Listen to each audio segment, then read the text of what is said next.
You'll see that! You'll see that! Oh boy, this one's going to be a fun one tonight. My throat is killing me because I screamed a lot already. I probably made my neighbors very angry at me, and I do not care because we saw something fantastic tonight, ladies and gentlemen. We saw LAFRENIÈRE do something in overtime, and I'm going to get to that in a second. I have a ton of notes, and I actually didn't even say hi, I'm West, and I love talking about the Rangers. That's a given, you probably know that. There's a ton to get to. I wrote down tons of notes. This is going to be probably a very long video, probably 18 minutes, so I'm going to try to go through this as quickly as I can because I just have so many notes that I need to get through. So immediately starting it off, Rangers, in the first few minutes, they're looking pretty good. They're skating really well. I'm like, all right, we have a shot here, you know? I'm feeling it. About 16 minutes left in the period, and Brendan Lemieux, for some reason, takes this weird cross-check, and my only thought is, Brendan, why are you the way you are? You are a very talented player. You are a very good enforcer, and you're a tough-as-nails player.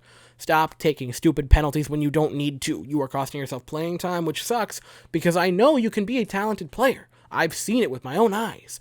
I've seen your goals. I've seen your play. You can be very good. Stop taking stupid penalties. Please, for the love of God. So that happens. We take the penalty. Penalty kill looks really good. I believe only one shot on that first penalty kill. So very good play, or very good penalty killing by the Rangers.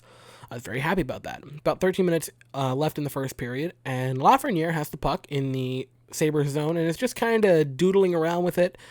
And funnily enough, at the time, I was thinking to myself, is he ever just going to be greedy and shoot the puck himself? Like, he needs to stop trying to be nice and just shoot. Ironic, given what happened, but you probably know what happened. So that happened. It was nothing major, but I was thinking in my head, I'm like, can he just shoot? So, a little bit later on in the period, about 10 minutes and 16 seconds left in the period, the play starts right about in between the blue line and the middle of the ice. And Mika Zibanejad gets the play started by just, I believe he was on his knee, or like kind of on the ground, and just kind of shuffles it over to Pavel Buchnevich. And I'm like, all right, good play there, Mika. You know, keeping the play alive, keeping it moving on into their zone. Pavel Buchnevich moves it on into the zone. Very nice, I'm thinking to myself, very nice. And then he tosses it over to Panarin. Panarin carries it behind the net, comes around on the goalie's left side, passes it out in front, and Ryan Strome, for his second goal of the year, I do believe, very nice play on all four of the Rangers. Again, Mika Zibanejad did not get an assist for it, which is a shame because he had a lot to do with it. 1-0. Rangers are up. Like I said, Panarin and Buchnevich with the assist, Strome with the goal. Panarin, that was his 7th point, not his only point of the night. And I'm like, all right, good start for it. Good first 10 minutes, I thought to myself. So that was really nice. I just literally put in, as a note, obligatory Miller praise. He had a really nice back check tonight. He was looking really solid. There was one play where he looked very not solid, and I'll get to that in a second. But Miller was looking really good, and he was on the penalty kill, too. Miller is just coming into his own as a player, and I love it. I am here for it. One of my favorite players on the team, Keandre Miller, is just, he seems like he can be a very good defenseman for the years to come. He, along with Adam Fox, gives me a lot of hope for the Rangers blue line in hopefully the next decade, if they can keep them both.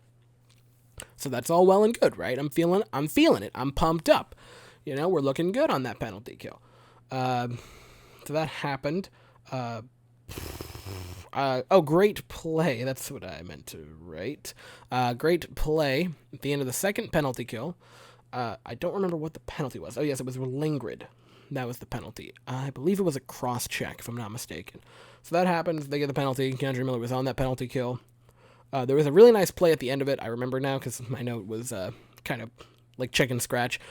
Really nice play by Colin Blackwood, who is just continuing in his first, I believe, 4 games to look really, really solid and really surprised me because he kind of came out of nowhere. I believe he was on the taxi squad. And he's come out of nowhere to be really good. On the second penalty kill, he had a really nice play to break up what could have been maybe a play going down into our zone. And I'm like, all right, very nice. Very, very nice.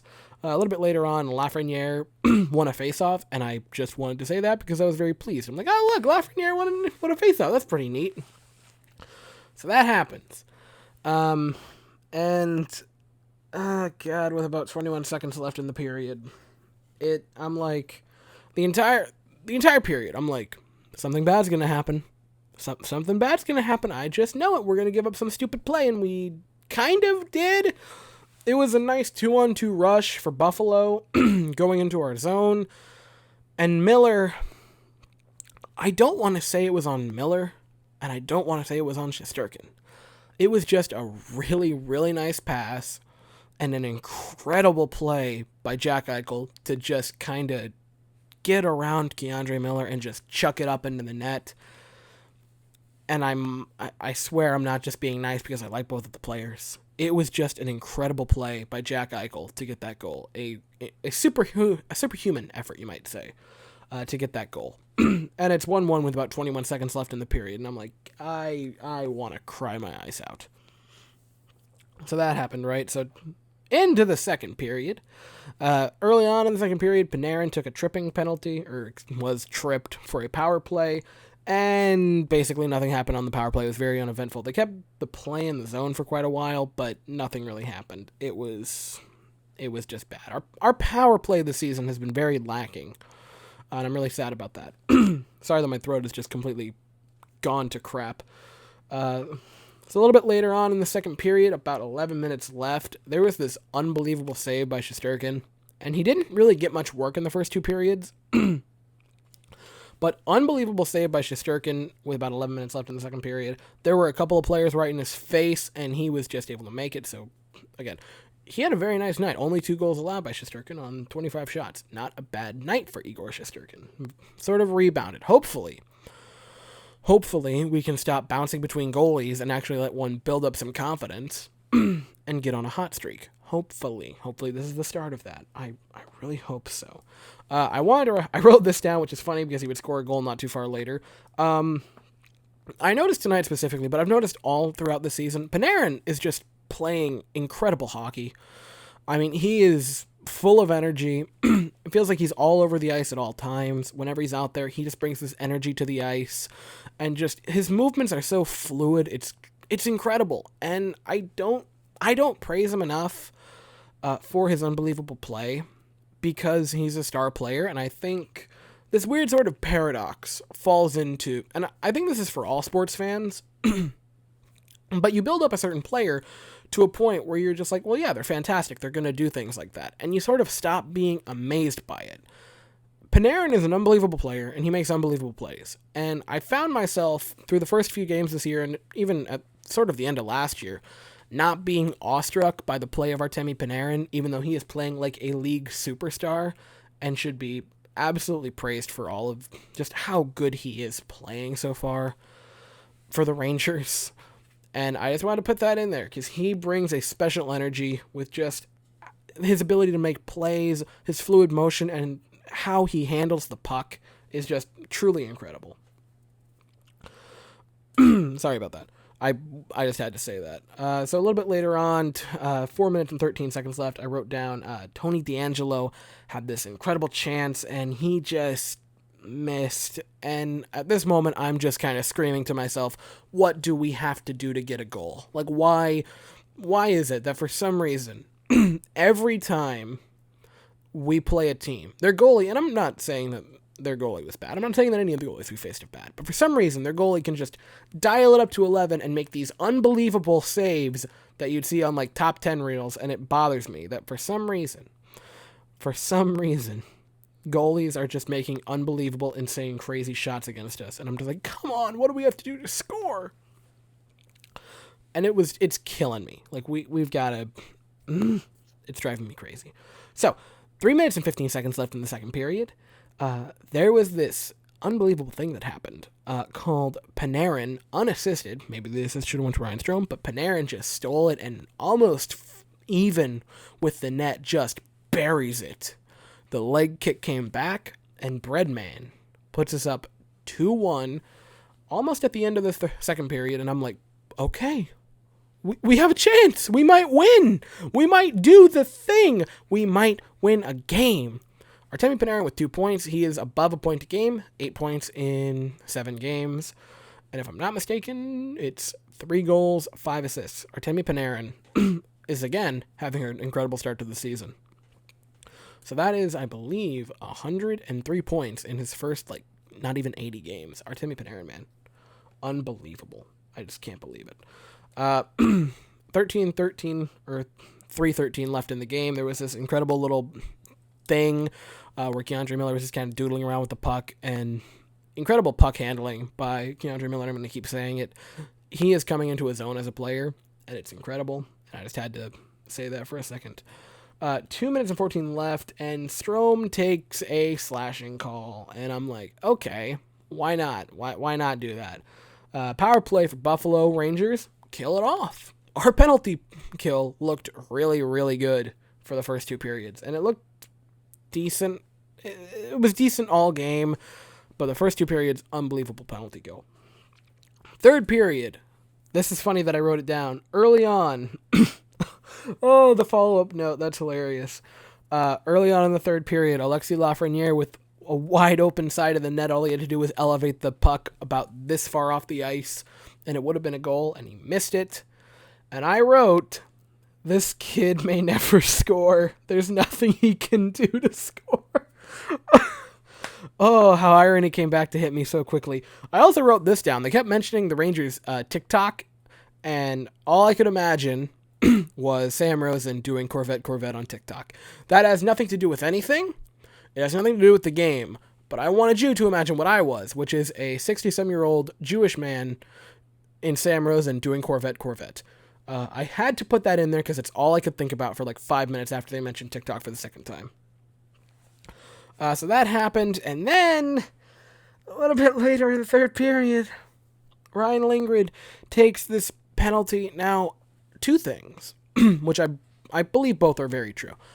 A, I didn't think it was a penalty. I thought it was just a normal push, and I think he kind of fell into the boards wrong.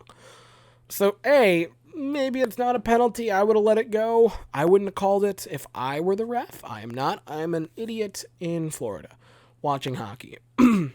But on that same ticket, Ryan Lindgren, why would you do that? Why? And I know that hockey is a very brutal sport, and it's almost like ingrained into all players to, when you can have a shot and you think you can get away with it, just knock him into the wall. But why? We are this close to winning the second game of the year, and you just had to go and shove him into the boards. Granted, I think there also then should have been a retaliation because there was then a hit on him, so I think it should have been 4-on-4, but it's not. They get the power play, and I want to cry. Very nice shot. I don't know how Sturkin could have stopped it. Like, it was just an unbelievable pass. And it's 2-2. And at this moment, the exact thing I felt and the exact thing I wrote down was, it just felt like a movie that I've seen multiple times. I had it all envisioned in my head. It was going to be the 5th game in a row that we were going to lose 3-2, or the 4th game in a row 3-2, but the 5th consecutive 1-goal loss. And it had everything. It had our goalie making really good saves. It had a dumb breakaway that we gave up. It had one defensive gaffe, and it had a few stupid penalties that cost us the game. It had it all. It was checking off bingo. And I was just, at that moment, I felt numb. I was just like, okay, we're going to lose again, aren't we? Like, I was beyond upset when that happened, and I was just like, I'm done. I was not even angry, just numb. That is the best word I can use to describe it. So that happens. A little bit later, about 6 minutes left. This was a super nice play. And again, I wrote down, I know he's a good player, but for some reason he just can't score. Alexis Lafrenière, behind the Sabres net, absolutely just stole the puck from Jack Eichel. Jack Eichel, very good player, and Alexis Lafrenière, a 19-year-old rookie, just stole it from him. And that was an incredible play, and I had to write that down because I was just like, wow. This kid, I know he can do it. I know he can do it. But it has to happen. So then about 3 minutes left in the game, or in regulation, I suppose I should say. For some reason, this Buffalo Sabre does this weird hip check. I have not seen a hip check in a hot minute on Rooney, and I have no problem with the hip check. I have a problem with him, like, throwing him over his back, WWE style, for some reason. And again, I was sitting there, I'm like, I don't know what that would be a penalty for, but I feel like you shouldn't, like, I understand there's no technical penalty for that, but I felt like it should have been like 2 minutes for pulling WWE stuff. I got nothing. Like, it was very odd. Very odd. So, nothing else happens in the period, and we go on to overtime. And my exact note was, and we're headed to overtime, give me a reason to cheer. Oh, how we would. How they would give me a reason to cheer. So, into overtime starts. Nothing really happens for the first minute, just some, going back and forth.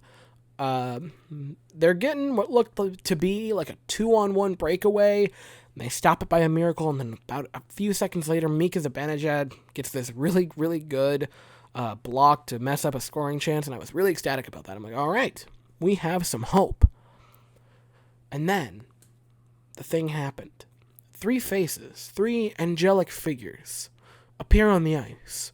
Colin Blackwell, Keandre Miller, and Alexis Lafrenière.